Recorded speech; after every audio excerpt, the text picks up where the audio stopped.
Should you outsource your marketing or take it in-house? Then there's another option you haven't considered. Have you considered marketing coaching? We talk about that, plus we talk about some big updates from Google, all that and a whole lot more in this episode of Inbound Buzz. Welcome to the InboundBuzz podcast, your weekly jolt of all things digital and inbound marketing. Brought to you by redpandas.com.au. Now for your host and co-founder of Red Pandas, Moby Sadiq. Welcome to Inbound Buzz. My name is Moby Sadiq and I'm joined by a slightly injured and maybe fatigued Tony Cow. Tony, how you doing today, man? What happened to you? Just been rolling in jiu-jitsu like daily, and I just got hurt the other night. So yeah, I think you're undercooking it. You had cracked ribs. Yeah, I broke just fractured ribs and a busted knee, and I got to get my foot checked for stress fractures. So I'm trying to compete, in December, but it looks like maybe it's not going to happen. Man, hard man. But I got my 2 stripes. There you go. Yeah, there you go. You worth bled. You broke for those stripes. 100%. Well, this is I have a little surprise for you, Tony. You don't know this. I plan to give you something. Hold on. I've got a gift for you. It's called The Art of War. I know you might have this, but this is a special edition one. It's got 52 cards with wisdom from Sun Tzu. Nice. And it's got some illustrations, like a classic special edition one. But I know you're a fan, and I thought, the warrior you are, I wanted to give you this on the show. Thank you so much. Well, I'm like surprised. What the? Yeah, you can tell. Like, Tony's not a good actor. I'm surprising me with it. But anyway. It's funny because like as a CEO, and I just want everyone to know, Moby's always buying stuff for me, books and stuff, and shouting lunch today and giving gifts. He's full of shit. He's just... No, seriously. So thanks for no that. more raises this year, Tony. Thank you. I'm such a good CEO. All good. All right, let's kick it into the news buzz. What do we got? What are we talking about now? Okay, so today's news buzz, we're going to start with the Great Reset. Silicon Valley 20 years booms end. So there's a lot of things happening in Silicon Valley right now, right? There's a lot of giant tech companies, sacking their staff. That's as aggressive as I can say. So you got Meta, Google, Amazon, Salesforce, Twitter, Netflix, Robinhood, Stripe, Coinbase, and the list goes on. They're starting to, get rid of their staff. And that's alarm bells ringing for me because in marketing, in digital marketing, and in Facebook, you got Google. I feel like there's this big connection between us and the tech world. And now they're losing, they're getting rid of their staff. So it's interesting because I don't know what's next in the next few years. They've been growing for the past decade, like exponential growth. Now they're slowing down. So I disagree a little bit on that, Tony. And I'll tell you why. Because I think you got to consider it in the context of the macro environment. We've got this credit crunch, right? And anyone who follows economics knows this was going to happen eventually. America was printing money. It's not an economic show. I won't get too deep into it. But, that's increased inflation. Inflation is crazy, right? 7, 8, 9%, whatever it is right now. So that has put on a credit crunch. The thing is, Tony, a lot of these companies were inflated. Yes. Now, I got a lot of slack on TikTok because I was defending Elon Musk because we were talking last episode around, will Twitter fail? Everyone's like, Twitter's going to fail with Elon at the helm. And, you should go watch episode 127 if you're interested. But I pretty much said, guys, he's the king of free PR. He knows how to spin. You don't become the richest man on earth and start all these businesses by being an unhinged idiot, right? We're talking about that. So he comes in and he fires half of Twitter. And then also there was the woman was fired, I think a day after she put this Twitter up of a day in the life. And she walks in, she has brunch. She's got time for brunch. Wow. She has yoga and she's doing all these activities. And it's when are you going to take a break from your break to do some work? So the thing is, Tony, a lot of these companies were puffed up for a long time. Now, it'll be interesting to see if that cascades and happens in other industries. In Australia, we're not really feeling that right now. Our business partners in America, they are talking about this. But I think we can't conflate it with everything. I think a lot of these companies have had it cushy for too long. They had so much money available. So they threw money, they threw perks, they threw cafes, and just to try to get people happy. And what they're realizing that at some point you have to have productive people. 100%. So it's interesting. Let's see what happens. Nothing to be concerned about? I don't think so. I really don't think so. I think it's a credit crunch. And the thing is, in Silicon Valley and these big companies, they start looking at what everyone else is doing. So, Meta had issues, right? Their metaverse is not doing as well as they should. With Elon has issues as well. well, he's got issues with the way Twitter was kind of, run. Yeah.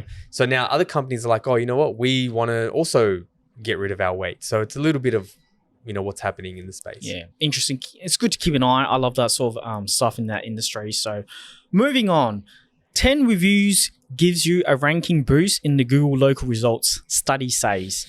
So Joy Hawkins and her team published another local ranking study that this one says that hitting 10 reviews to your local listings will result in a ranking boost in the Google local results. Anything more doesn't really help. So that's really interesting.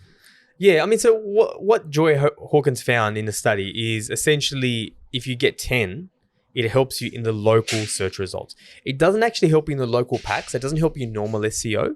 And it doesn't necessarily help you in Google Maps ranking as well. Okay. Now, even in the article it talks about the fact that, Google isn't the type of company that says, oh, once you hit 10, but there is a strong correlation from this study for sure, 100%. So if you have no reviews, getting more than 10 is going to help you in the local search results. Yeah. So companies should continue to get 100, 200. You see those local rankings, local restaurants, 200, 300, 400. Keep going at it. Well, see, the thing is, Google looks for signals. So like social proof is a signal. So if there's nothing else, particularly in an industry that's very competitive, reviews are always going to help. Absolutely, they're going to help. So a lot of our clients have marketing automation or HubSpot. We'll say, pick a moment of truth. Try to put reviews on autopilot. So for one example is we do a lot of work in the education space. And we say, send the students an email, not when they're most stressed, not when like they're doing exams, maybe the day after they graduate. How's your experience? If they click 5 stars in an email, then we send them to a page that tells them how to review you. If they do 3 or less, we send them to a form where then you can address it. So there's ways you can use automation to really put positive reviews on autopilot. Fantastic. And just on top of that, apparently the keywords in the reviews don't help any keyword rankings and anything. So that was interesting that they spoke about. Moving on, Google. Links will be less important as a ranking factor in the future. And it's funny because back in the days when Matt Cutts, if you guys don't know, Matt Cutts was sitting on the board with, in charge of SEO search. He spoke about this from day one, not about backlinks, but about good content. And we're still talking about it to this day, Moby. Huh? How interesting is that? Man, every time we talk about SEO, I cop so much hate and shit on TikTok. So much. People are like, oh, SEO. And it's like, guys, you need to calm down. So you're 100% right.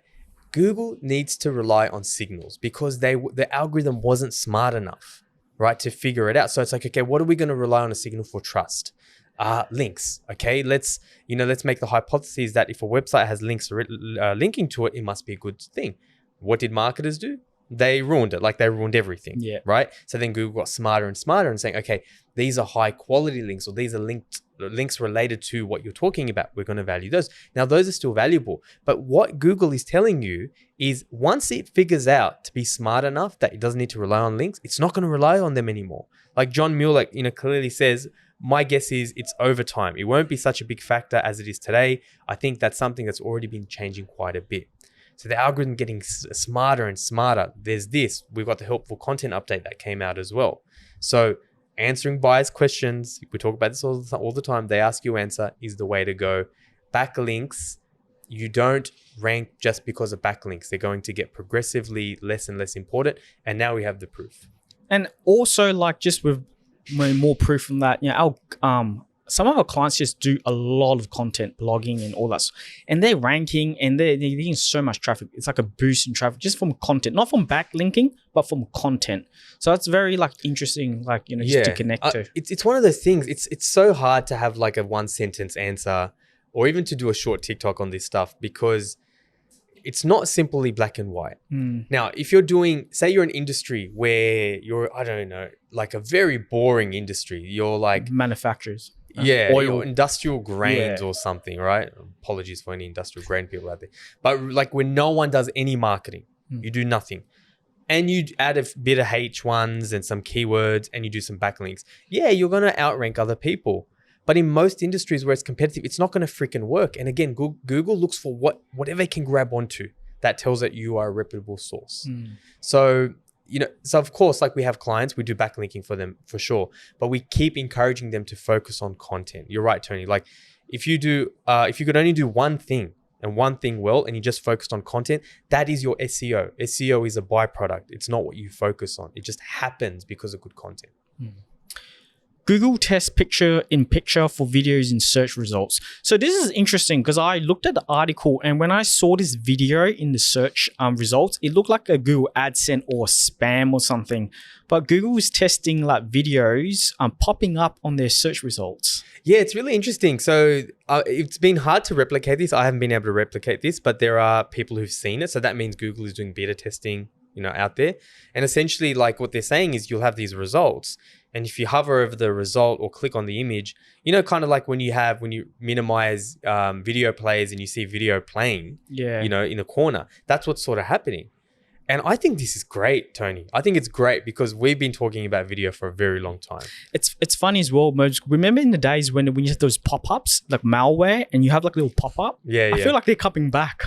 Yeah, I mean, it looks spammy, but because it's Google, they're going to do it in a clean way. They're going to do it in a resource in a less intense way, if I can say that.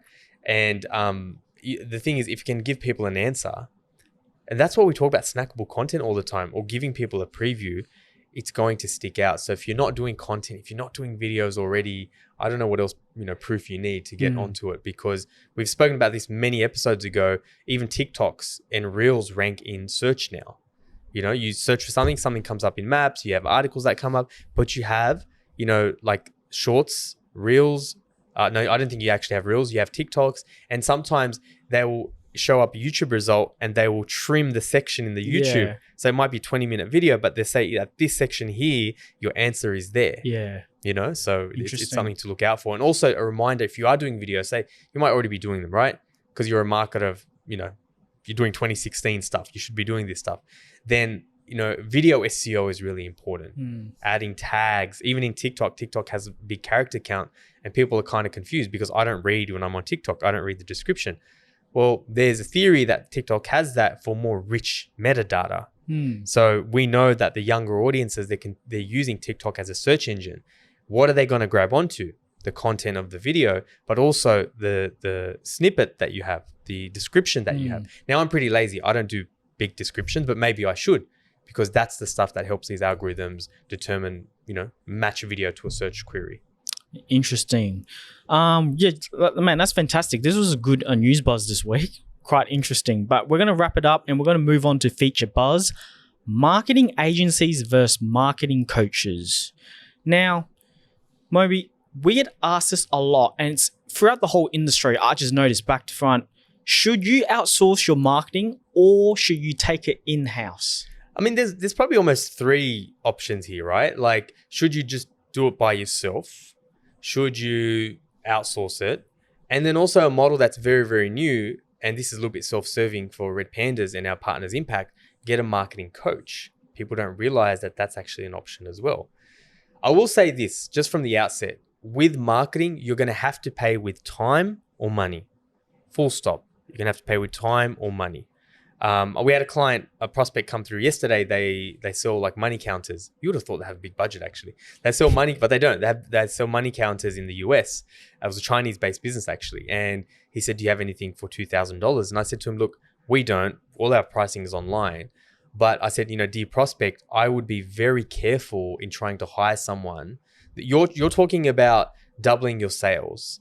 Who's going to do that for $2,000 a month? Good point. People will rip you off. They will take your money, but you're not going to get anything out of it and you're going to be burnt. So my advice to you is use that time to learn marketing, do a little bit yourself, focus on content, and then maybe use a bit of budget to do a little bit of paid media ads and amplify your content and focus on a couple of small things at a time, because we know we can't help you. So you do have to consider that. Now, once you sort of get to a level where you actually need help on the marketing side, you can outsource your marketing, right? So we still do that at Red Pandas. People pay us and we do their marketing for them. The thing is, Tony, and I had this kind of like epiphany about a year or so ago. If we do our job really right, we actually make ourselves redundant. If we're honest and we're a good business and we really care about our clients, and every agency, listening to this should actually feel this way. If you do a good job, you're going to make yourself redundant. But the thing is, agencies just want clients on this roller coaster because they have nothing else to offer them. They don't want to lose their business. So I will say, like, to outsource your marketing, say you're a $1 million, $2 million plus company, right? You have 8 or 9, 10 people. Maybe that's when you can start looking at outsourcing your marketing. You start paying them, because the pros of that is they'll get you up quickly. There's some specialist skills as well. They'll get some ads running for you. You get some content, but even that's probably not the end result. That should only be a temporary thing. I like what you say, because like, to take it in-house, you have to understand the amount of grind and work that a marketer does, right? I spent at least a decade maybe learning paid ads, learning copywriting, learning advertising, marketing. And if you come with an agency, you can get that straight away and pay a monthly retainer, right? And that's what I want to come into about the pros and cons. I love Red Panda, how you can come into like an agency, get it done by us, right? It's fantastic stuff. And then you kind of graduate, like you say, and you move on to the coaching, right? But like, what are the pros and cons of like, like get it done, get it done for you and get it done by us? So I mean, like I said, the pros of the agency side, you get done work, as soon as you don't have to kind of go through that. They can help you with strategy. They can help you get up and running. They can help you with some basics, right? And for a lot of businesses, that's really good. But there's some cons as well, right? And that's something, we're very aware of, because we have clients in this space. I'm going to be really brutal here, brutally honest. So like, we do content for clients, but we're never going to be able to do content like they can do it in-house. Never, because we're not going to speak in that authentic voice. We try really hard, and I like to think that we do it as best as any agency could, but it's still not going to be the same as in-house, right? That authentic voice in the business, you're rubbing shoulders with your peers, you're able to ask these questions, you're there, right? The other thing is the speed of execution.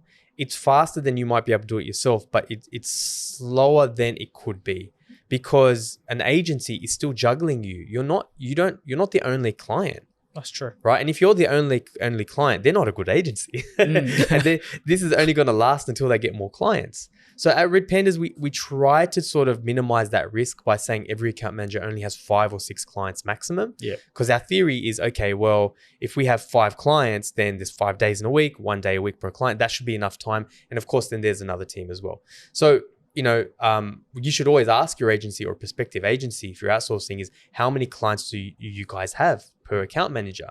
What's the load, right? Rather than saying, are you guys busy? Do you have capacity? Ask them very direct, specific questions. The other con is, so like I said, you're competing with the agency's other clients. When the bills stop, so too do the results. So you stop paying them, the results stop as well. And also, I believe it's more expensive in the long run. Now, there's another option we can talk about, and that's an area that we're pivoting into. We sort of try to graduate clients from the marketing retainers to coaching. So we coach them to take their marketing in-house. We coach and train them to take their marketing in-house. And we can talk about that if you want.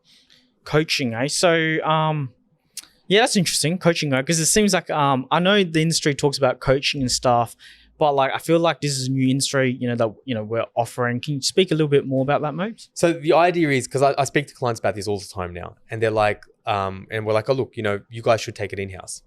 And they don't get it at first. They're like, aren't you trying to make money? Like, don't you have to eat? Like, how does this help you?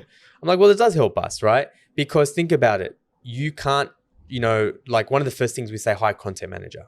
So get a content manager, write minimum of 3 articles per week. Like, we're talking about the basics here. Get the pages on your website that answer all the buyers' questions, do the basics, right? That there's more than enough for a full-time role. Now, you could have that person and then be the guinea pig, your business be the guinea pig, or you can get training and coaching. So what we do, we actually do, and it's different. And the only other mob that does this is Impact, our business partners, and we're now doing it in Australia, where we actually coach and train them to take their marketing in-house.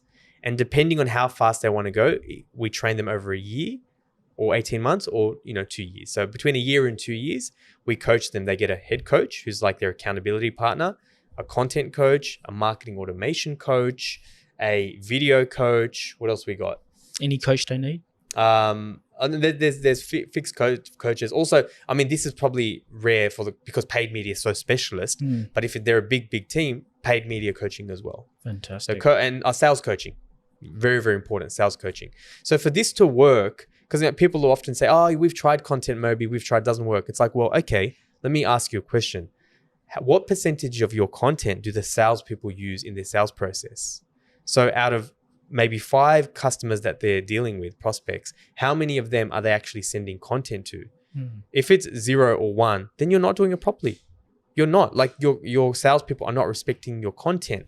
So it's not only writing content, but also getting sales to respect the content, getting them part of the revenue team, and then also training sales to use that content in the sales process. Oh, wow. That's fantastic. That's like saying, and we get this where we get the marketing manager that's always by themselves. And you're saying that this process puts the sales team and the marketing department together and unified. Yeah. So I know you're thinking about one of our clients and we won't say her name, but yeah, you're right. Someone comes to mind where she's doing a lot of content, but the sales team doesn't respect it. Right. So the thing is, you can't be, I heard this from my friend and business partner, Zach Basner, you can't be a prophet in your own town. You need external help. Okay. So it's very, very hard. The bigger the organization it is, doesn't matter how friendly you are, how good at sort of, stakeholder engagement and management you are. The problem is everyone has their own tasks and everyone has their own things that they need to do. So it's very hard to be a prophet in your own town. You need external help. Even us, when we do our strategy sessions, we'll often get external help just for an external voice to kind of keep us on task. So someone like that, I would say that you need to get your salespeople trained. And it's not your job. You need to get them trained to respect your content and use content in the buying process, help you with the ideas. And the other thing as well, things like video, like using one-to-one video, sending videos after you send a proposal or for follow-ups or things like that. So it falls into sales coaching as well. So we do a lot of sales coaching. But the point is, it's not for everyone. So if you want, we can talk about now the factors that make it right. You know? Well, can I just ask about pros and cons as well? Because it's on the article that I've read. And we'll link it in the show notes. There is a helpful article that talks about the difference between marketing retainers and marketing coaching. Sales coaching. It talks about having upper management or like the CEO to be involved. What does that mean? I'm a little bit confused about that. Like any initiative, if and I've had this too, like if the senior leadership is not involved, then we're like, it's not going to work.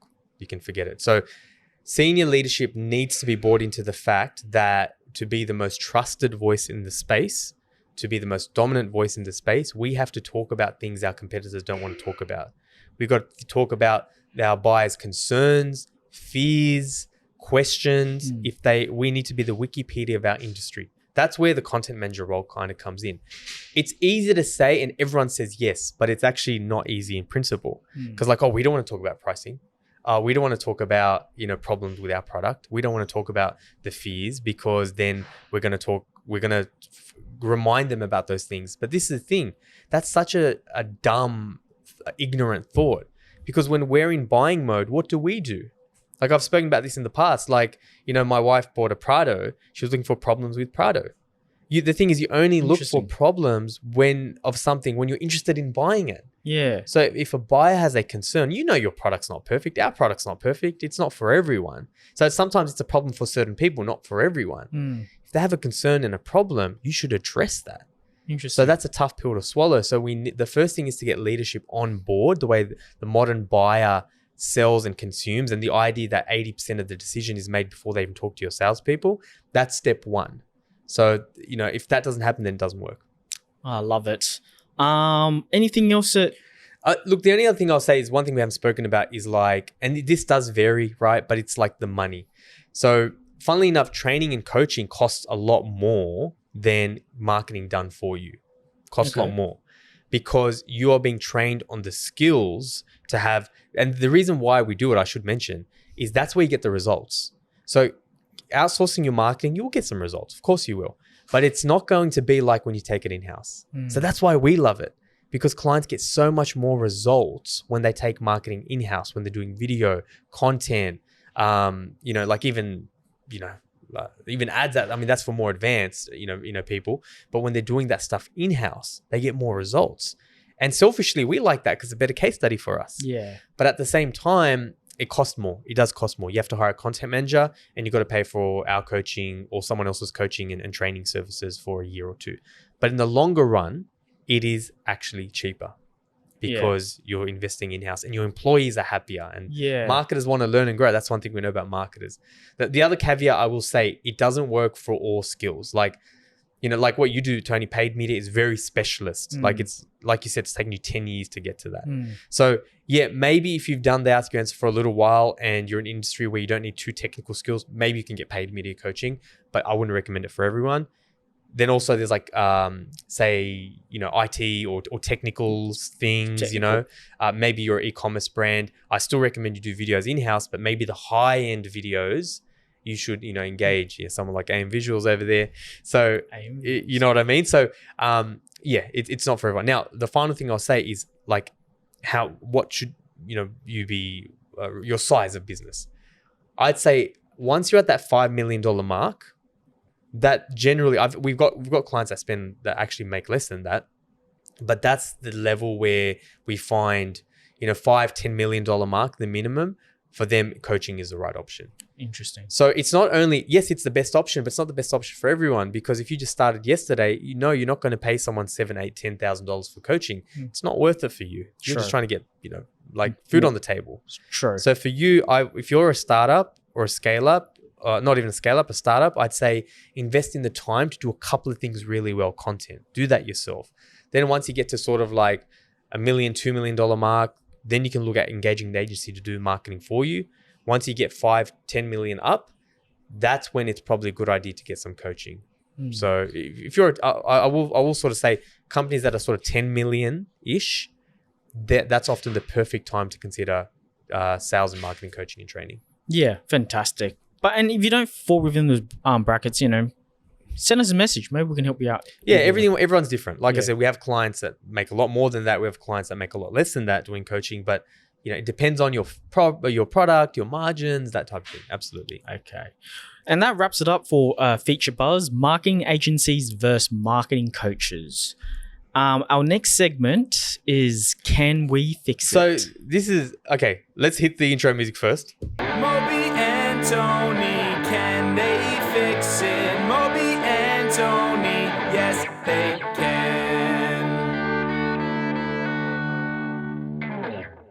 All right, so today is an interesting one because we were thinking about, usually we have like a list of people that we can do for Can We Fix It? So by the way, if you want your brand, your business to be reviewed on Can We Fix It, send us a message on LinkedIn, on Instagram, probably the easiest ways to find us. Go to our website and say, hey, you know what? Go at it. Review my website or review my friend's website or whatever.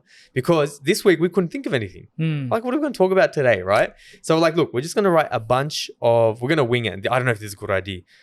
We thought write a bunch of random businesses on a bunch of pieces of paper and pick one out and just randomly do it ad hoc as a bit of a fun thought experiment. Okay, sounds fun. Tony, I'm going to get you to do this.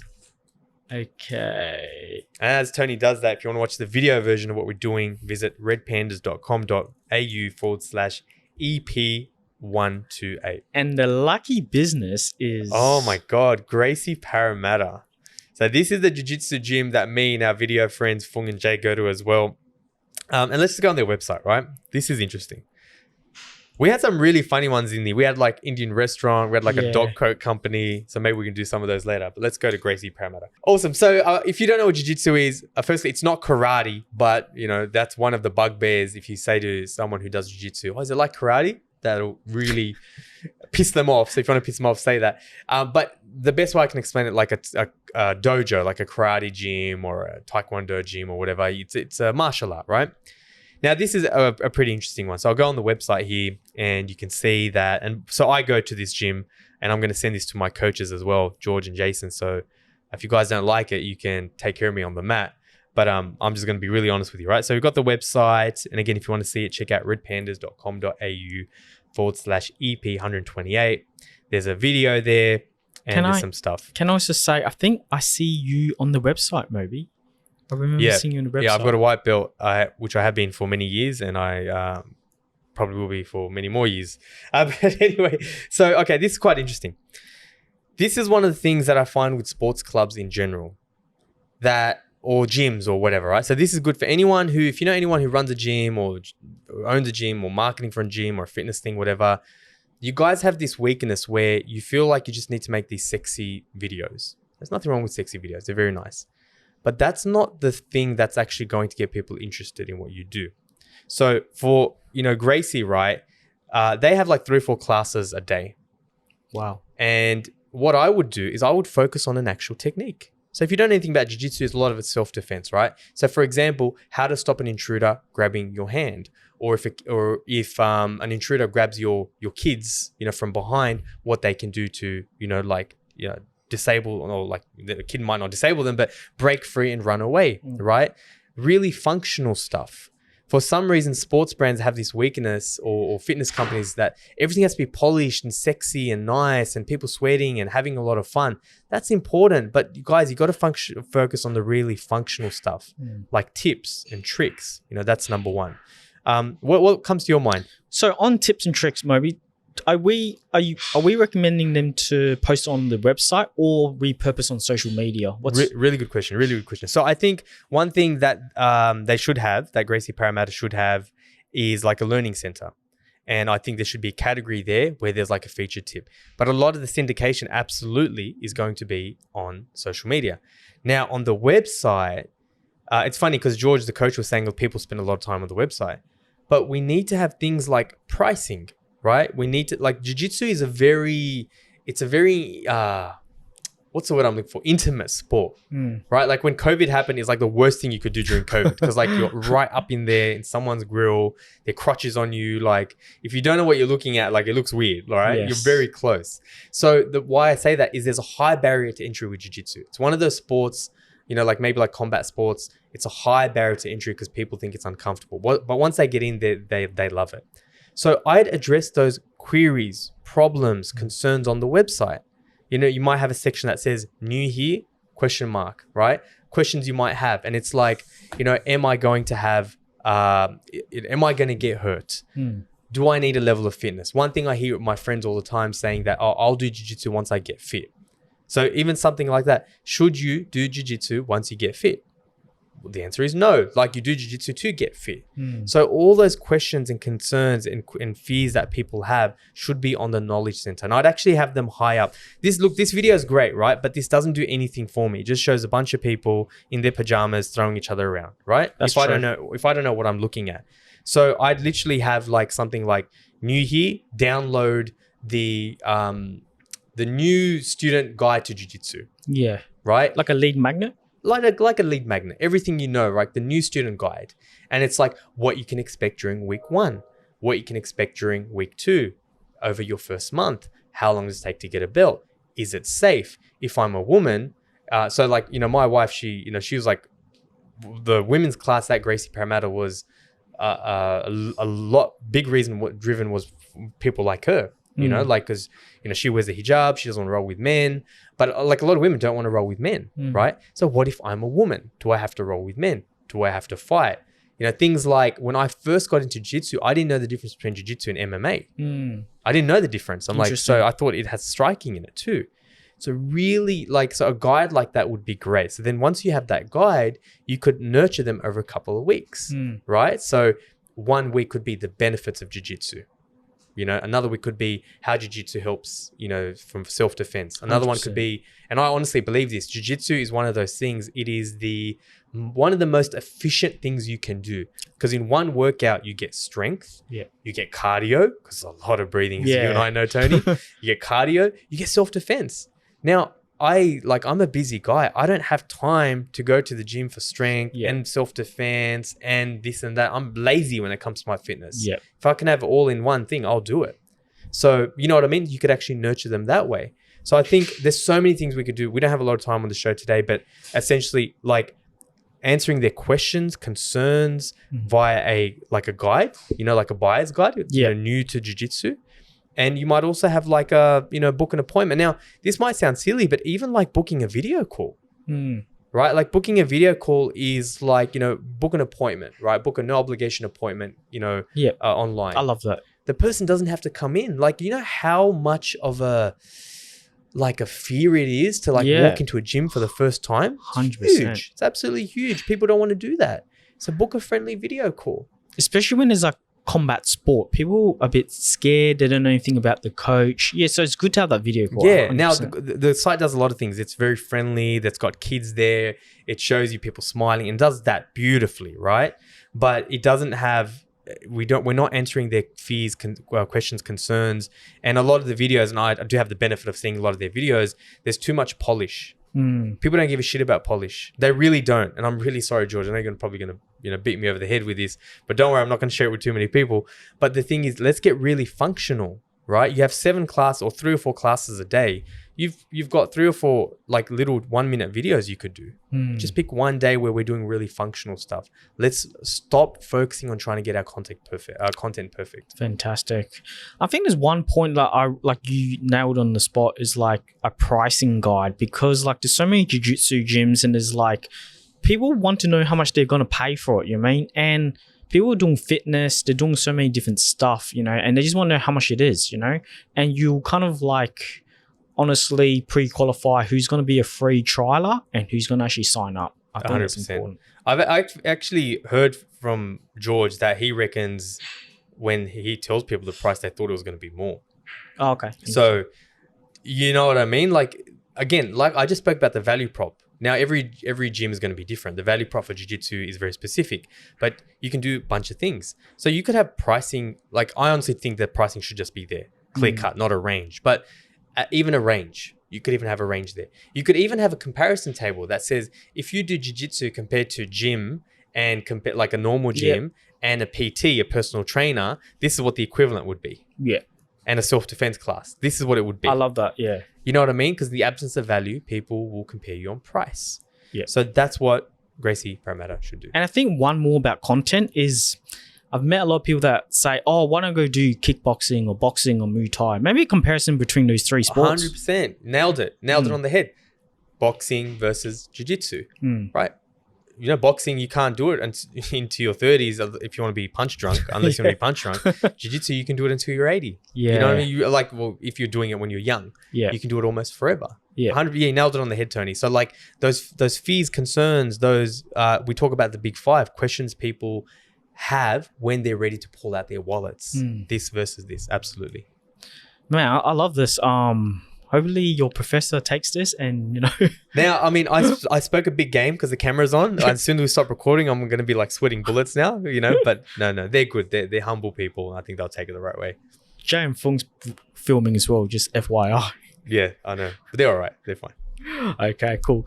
And that's it for today's Buzz, Inbound Buzz podcast, episode 128. My name is Tony Cow, and, you know, you can find this episode at redpandas.com.au/EP128. 100%. Thanks, guys. See you next time. Thanks for listening to Inbound Buzz. Learn anything? Return the favor by spreading the word. Want to make your mark in digital? Need help with your digital strategy, inbound, and marketing automation efforts? Then visit redpandas.com.au and be sure to tune in next time for another Inbound Buzz hit.